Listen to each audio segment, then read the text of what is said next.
us todos on los the miembros city y todos los council. miembros que So están aquí congratulations y to que you both, todos because sepan it sounds que like lo you're probably importante going que to es get approved today. aquí aquí en la ciudad But de Los congratulations, Ángeles. Lo más you're a probable es wonderful que asset, and sean thank you to the mayor aprobados en el for día de hoy. Y making quiero great dar las appointments. gracias al Thank you. alcalde por haberlos nombrado. Mr. a Labange. ustedes. Labange. Muchas gracias. Congratulations to both you commissioners, and Felicidades I a appreciate los your work comisionados. Aprecio that you're mucho going to do su for the trabajo, city of Los Angeles. el trabajo que van a hacer para la Mendoza, ciudad de you Los live in the Ángeles. 4th District, which is good, so Señor you have a Mendoza. little perspective. You live in the San Fernando Valley, which is good. You have a little perspective. You can have a little time to think when you're driving down to the La Port of Los comunidad Angeles tiene un about the poquito whole tiempo city. de And you can see pensar all en la- those en la trucks ciudad coming cuando up and, estás dando el viaje know ya that desde infrastructure. But I think it's so al- important, too, that al you have puerto that de Los background, Ángeles. as we evolve. The Port of De la Los manera Angeles is que a great nosotros part of this city. Hemos This evolucionado. city El wouldn't puerto be de the Los great city it Ángeles was. es It un wasn't for lugar- the Port of Los Angeles, it wasn't for the gran airport, puerto. it wasn't for Mulholland bringing water here. Mulholland was the first to bring the Pueblo to where we got to be. But your advocacy is so important, and very important for you as someone who grew up to understand it, and I see your brothers and sisters are here to understand it and to share with that knowledge with others. I think that's so important for both of you. A couple issues that I want to just talk about, strongly Hay dos support, cosas de las because que it's quiero one of my, hablar from Silver y Lake, quiero but one of my apoyar most favorite parts of Los Angeles porque is the Port of Los es Angeles. mi- And the work uno of de the mis bridge mejores to the breakwater is so predilectos lugares de important Los to Ángeles find a way to continue es it, to bring people Silver back to the Lake. water, to see the Para work. When we traer were kids, a la gente aquí my dad and I had 7 al brothers would pile in the car, and we go down there, we take the Cuando ferry yo era over, niño, and your mi brothers and papá sisters of the y- past y who mis hermanos had real muscles, because they take that nos cargo and have to load it montábamos en themselves, el sorry, ferry y nos íbamos para allá. everybody out there, and put those big cargo nets. Ponían That's real las important to redes get people to de- see that so you de can toros. understand the importance of the whole world. And we think, is it over 40% of all goods come through Los Angeles and Long Beach de los now? productos que se venían. 43%, and maybe to the tragedy of the Gulf 43% states, del that may tráfico viene del increase puerto de Los or have a Ángeles, bump. 43%. Very important Es on muy looking at importante that. Safety mirar number one. seguridad. I know this last few primero que days, nada. 3 international Seguridad. workers on a cruise ship Se perished cayeron in tres, a industrial accident. I know a trabajadores fire que department murieron responded. Safety en- number one. I think it's so important because all of us want to go home at en night. accidente industrial. And go home La healthier seguridad is es lo another mejor. thing, to Y look at that advocacy. También And lastly, you see your todos queremos llegar a fellow la casa commissioners por over las your left noches shoulder, the y airport. queremos llegar a la casa The cruise saludables. industry is real important, Otra cosa a la que I debemos think, to llegar look al at the aeropuerto. future, because people won't travel, La they're going to travel industria de- different now. And I think de it's important to have cruceros es cruise muy ships importante and para el connect to the futuro. airport. Así People que fly es to Los Angeles, importante come down. que hayan I conexiones represent entre el Hollywood. aeropuerto de By Los the way, Joe, you Ángeles don't look like a y longshoreman. I'm sorry, you look like a los Hollywood cruceros. guy in that suit. Disculpe, you know. usted no me parece a mí But, que es un good trabajador job. de muelles, me parece que como si fuera un...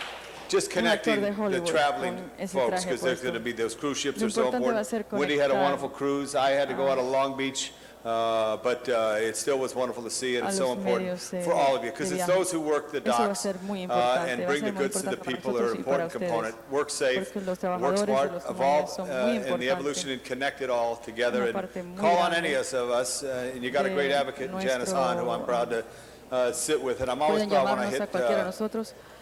San Pedro, tienen una Wilmington gran, area. You know, thank you so much for your service persona to que Los los apoya Angeles. aquí, Janet Hahn. Lastly, Y por último, could I muchas ask gracias. all the members of the ILWU to visit the top of City Hall today? It's a Quiero que beautiful ustedes view. se Go vayan up, just a la- take it, because you could see the Port of Los Angeles. You could see the great bridges, the Vincent Thomas Bridge. parte de I like arriba Bobby del De Niro because he called it the St. ayuntamiento, Vincent porque Thomas desde ahí se Bridge. puede But ver- you could see the beautiful bridges and the beautiful ven todos cranes los that are muelles, about your se ven, industry. Thank you. Visit the top of Se ven City todos Hall los muelles, before you se ven, leave. el puerto de la ciudad, todos los puertos de la ciudad de Los Ángeles. Other members of the council Visite wishing to speak on el this item? ayuntamiento antes de irse. Seeing ¿Hay alguien none, más que ready for a vote? algún otro concejal que quiera Let's hablar? open the Perfecto, roll vamos a votar, on confirmation, abrir close the roll, con and tabulate respecto the a vote. la confirmación y 13 tabulemos ayes. el voto. Congratulations. Felicidades.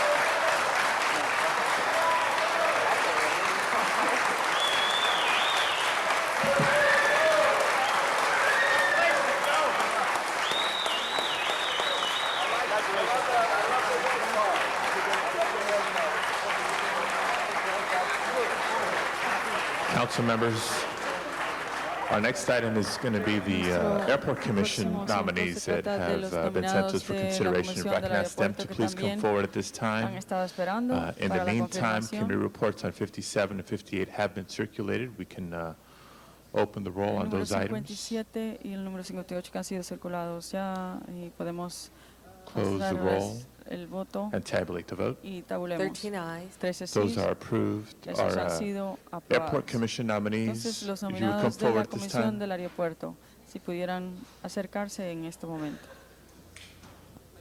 That's Mr. Weiss.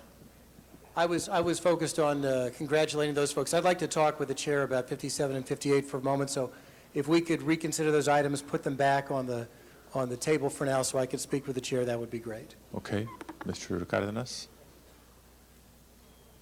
Well, let's get you guys talking first. That's a motion for reconsideration, colleagues. Let's open the roll on reconsideration of item 58, Entonces, vamos a tener 57 and 58. Vamos a tener que hablar una vez más. El señor Weiss ha pedido Are we que ready for a vote? platiquemos una vez más por el 57 y 58. Roll is Simplemente quiero open, hablar colleagues, con on él. reconsideration of Bueno, vamos 57 a and hablar 58. I de asked that abrir these el be voto. continued one day.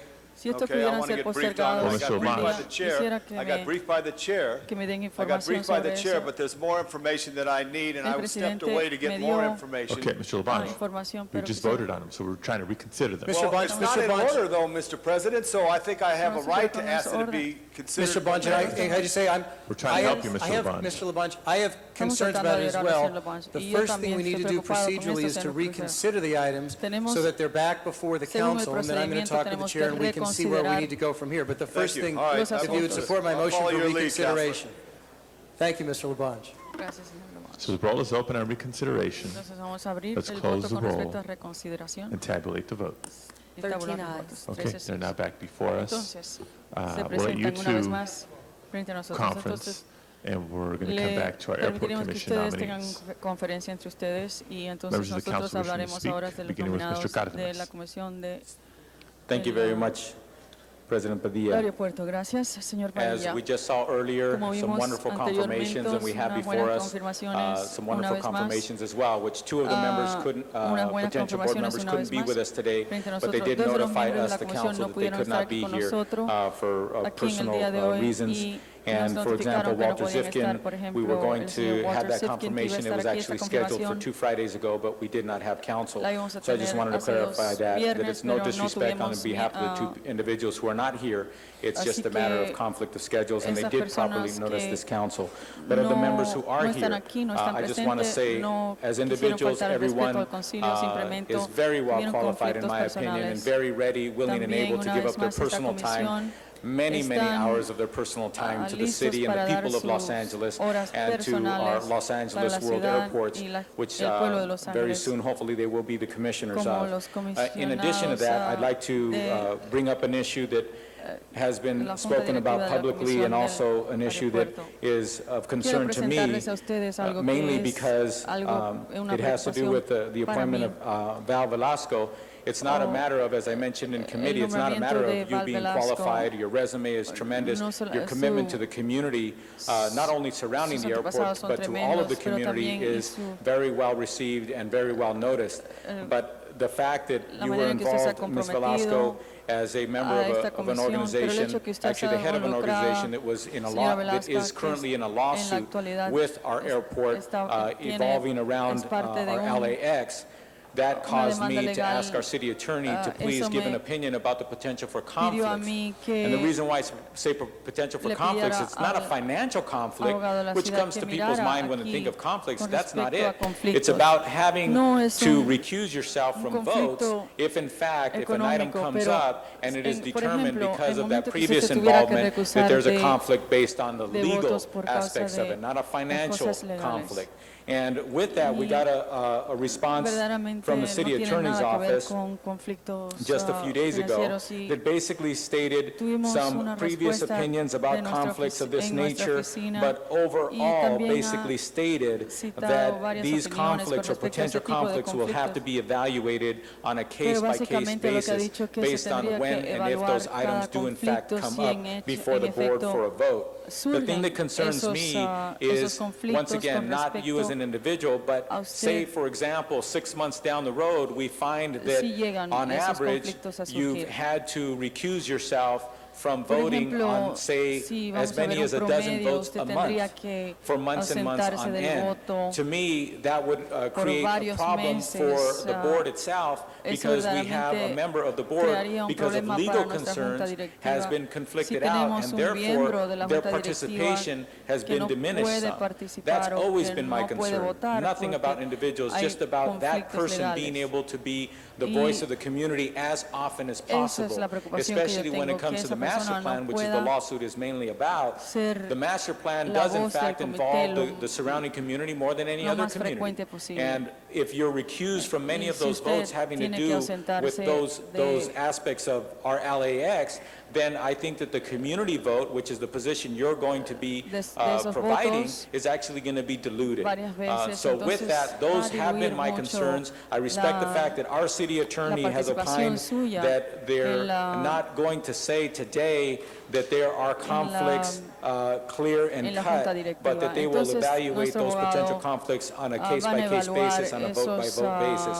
That being the case, esos I hope that you're not conflictos, conflicted out caso por caso, voto por voto. very often, Espero and that your voice que can be eso- heard with the other 6 members of the entonces board, que no haya and ningún that you conflicto, can have a full and true voice for caso the por community caso, around y que usted LAX. Thank you. verdaderamente pueda proporcionar a la comunidad de Los Ángeles Ms. Gruhl. voz. Thank you very much, En todo momento. Mr. Gracias, President. señor I've had presidente. the He tenido la opportunity oportunidad to de know for the five of you for a conocer a very cuatro long time de on los a cinco de variety of ustedes issues. por And this is an mucho tiempo. extraordinary representation Esta es of una the city, an extraordinary representación representation extraordinaria of de la individuals ciudad, who have individuos experience, que tienen whether it be on experiencia ya transportation bien issues, en asuntos civil rights issues, tocantes a union transportación, issues, derechos civiles, you name it. This is a sindicatos. group of people, in addition Dígalo, to the other y two lo han who hecho. are not here, that is going to be a great Este es un board that's going to grupo try to que balance the va a tener needs, un gran again, of the equilibrio community. con respecto Val a and I la have known each other. necesidad I've probably known you de la longer than comunidad. anyone at this table. Probablemente I won't tell how hace long más that is because tiempo that will que la then give away our conozco. ages. But her knowledge quiero of decir cuánto the tiempo hace community's que la concerns, her conozco. knowledge Pero of bueno, how the city works, and I su think is going to be conocimiento con critical. respecto a cómo So trabaja la I ciudad wanted to just stand up and say es cómo that funciona we're nuestra very ciudad. lucky to Es have un- these five parte individuals crítica who are con respecto committed. al It's a trabajo lot que of se hace. work. Así que me agrada As mucho we said this morning, you tener know estos cinco exactly what individuos you've aquí gotten que yourself están into, completamente but it's going to be a comprometidos a great su trabajo. opportunity for us to look at regionalism. dedicados That's a very ellos. important to the city No, and to me members imagino que of this no saben city en lo que council. se I han know metido Mr. verdaderamente Rosendahl porque es un feels trabajo very muy strongly grande. about that. But I wanted to stand up Y and congratulate you and thank you quería for your pararme commitment aquí, and felicitarlos, your decades of agradecerles experience toda la between the five of dedicación you que that are going to ustedes han add puesto a su to the trabajo. betterment of the city. So Y lo thank que you van a again, añadir and al I'll mejoramiento say de early nuestra ciudad. congratulations. Y le voy a Thank you, Mr. President. felicitar con anticipación. Gracias. Mr. Rosendahl. Señor Rosendahl. Well, first of all, I just want to say that Mayor Antonio Villaraigosa made the most incredible choices when he put you all together. And I went over there near the airport when he made the announcement and you all spoke. And the word I heard over and over and over again was regionalism. No longer the word expansion. And when I was a candidate for office, I said, I'm never going to use that word LAX expansion. I'm going to use the word regionalism. And I didn't hear a single one of you use the word expansion. So I must say that from the get-go, you are truly representing how the people in the 11th district feel. Westchester has had enough. We're a region of 15 million people, and everybody in this region, all the other 4 counties, should be participating with us in regional solutions so that people can go to airports closer to where they live. And the big airlines in Washington have to be told we've had enough, the people on the ground, of going 3 hours to get to LAX from other parts of the region. Well, we care about our ground, we care about our neighborhoods, we care about Westchester, we care about the region. And I feel strongly, after meeting with all of you, and just before the committee just now, that we have the best commission to implement the regional solutions. So I just want to congratulate the 5 of you for taking on this responsibility for the people in Los Angeles. Thank you. Gracias por la representación que le van a dar a la gente de Los Ángeles. Mr. Zine. Thank you, Mr. President, and good morning. Gracias, The only member of the distinguished panel, Sylvie, the only one I know on this panel of distinguished representatives for the airport. I had the opportunity to fly through LAX recently, and there was another experience that is not the most positive, shall I say. The parking situation, the terminals, the walks, trying to pick up your baggage when you come back from a destination. It's not customer friendly. I'll be very candid. I know that the constituents that I represent in the San Fernando Valley, where you live with your wonderful husband in the San Fernando Valley, we use the airport. We don't have to tolerate the noise. We don't have to tolerate the congestion. We don't have to tolerate any of the negative that Westchester and the surrounding community has to tolerate. And I know about the issues with the lawsuits that keep coming around. And that's my question for you, is the quorum that is required for the commission to establish the quorum so they can get business done. And clearly, some people have brought about, it's been in the newspaper, and I don't know you, I've never met you before.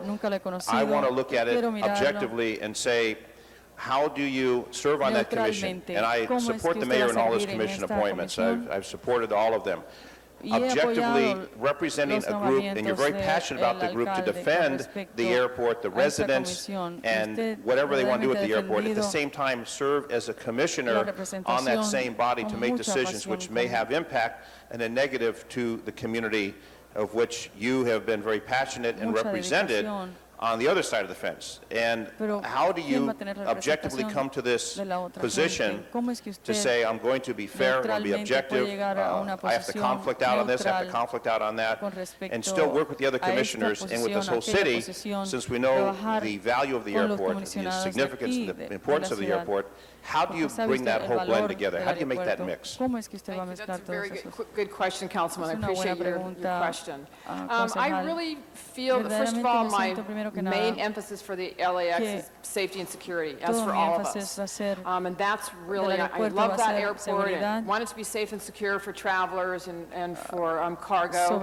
And I agree with you, at this point, it's maybe not customer friendly, so we need to really work on that. And we really want it to be a world-class airport. We all want that, and it really can be. And I think during the term of our commission, we will see that happening even more. I have been passionate for 9 to 10 years working toward a regional approach, and we're getting to that now. And you see, if you read the city attorney opinion, he says that I do not have a conflict of interest because I have no economic gain any way whatsoever. His concern is conflict of interest, particularly with regard to settling the lawsuit that's been filed. And it's been termed the RSAC lawsuit, which is the organization I used to represent. But it also is a lawsuit that's been consolidated with a lawsuit by the County Board of Supervisors, City of El Segundo, the City of Culver City, the City of Inglewood, and the Hillside Federation. So there are actually 6 plaintiffs. RSAC is not alone in that lawsuit. But really, for me, I really want to go out and tout the good things as a commissioner that LAX is doing, and balancing the fact of I've been passionate for 9 to 10 years on supporting regionalism, representing the community of Playa del Rey and Westchester, but I also am a very impartial person. So even though I've been passionate for the 9, 10 years, I will take every situation and every fact into consideration before making decisions on any of the issues. And I even credit myself to the fact that I will recuse myself when the issue of settling the lawsuit with regard to RSAC comes before BOAC. But I even am so confident that I think that I could hear that issue and still be impartial about voting on it. But there is a perception of conflict of interest, and so I will recuse myself with regard to that issue. But I feel confident that I'm an attorney, so I'm used to taking in all the facts and making an analysis, and I feel very confident that I can be impartial and do the best for what's for the airport and balance that with the community surrounding community. I respect that and appreciate that. I just know that we always look at conflict of interest, and as been previously stated by my colleague, normally it's a financial conflict. You own one of the McDonald's that are in the operation. You don't have that conflict, but it's that passion that you have, which is what we want people on the commissions who are passionate about the issue. I know that when Nick was on transportation, he was on the buses, and here you are on the airplane.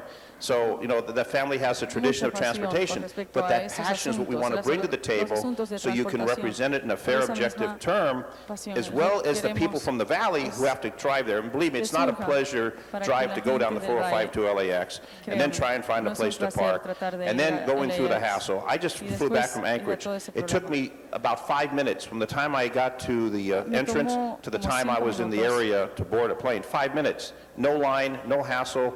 That was going through the TSA screening. We need to do that for the LAX, and I support regionalization. I'd much rather drive to an airport where I don't have to wait in line or get there 2 hours early. So if you can balance both of those, since we all have to travel somehow, somewhere, the only place we go is through LAX. It's nice if Palmdale expands. It's nice if Ontario can serve more people. But from going to the West San Fernando Valley, which is the area I represent, to Palmdale is probably closer, but they don't serve the constituents. And it's unrealistic to go to Ontario. I might as well just go to Palm Springs and spend the weekend there if I'm going to go to Ontario. So we're left with LAX. So I trust your judgment. I trust your passion to represent the people of that area, at the same time being objective and not have to burden the city attorney's office every time to put my hand up. I have to recuse myself, because that becomes the old song, and then the other commissioners say, well, you know, we need you to be a party to this, and with litigation, as we know, continues to happen. Hopefully regionalization will take place. Hopefully we can modernize, not expand, but modernize LAX and make it customer friendly, and we'll all live happily ever after. Thank you very much. Thank you. Thank you, Mr. Zine. Our next speaker is Councilwoman Han. Thank you, Madam President. I too rise in support of what I think is a very great mix of people to serve on this airport commission. You all have amazing backgrounds, and I believe you will really bring what it takes to move us forward at this, I think, very critical time for the future of LAX. In our Commerce Committee earlier, we heard great things about labor peace, certainly about finding a regional solution to air traffic in this area. We heard about making the airport visitor friendly. We heard about how this airport really impacts the community. But I would like to ask our Dean, if you could, because I think people who are watching Channel 35 right now, particularly those who live in areas, and it's not just the Westchester area, certainly it's South Los Angeles as well, that is impacted by flight patterns at LAX. They would actually, I think, love hearing you, if you could, sort of recreate what your answer was in our Commerce Committee this morning when I asked you maybe what you learned when you served on the Harbor Commission years ago, and how you think that will translate to your experience on this airport commission. Thank you, Council Member Han. Her question earlier to me, which was quite important and profound, was the lessons learned and really the evolution of commissions for the City of Los Angeles. I've served on the Harbor Commission, Planning Commission, Taxi Commission, but it's in the harbor where I realized the tremendous complexity in achieving a balance that will serve ultimately the City of Los Angeles and the region.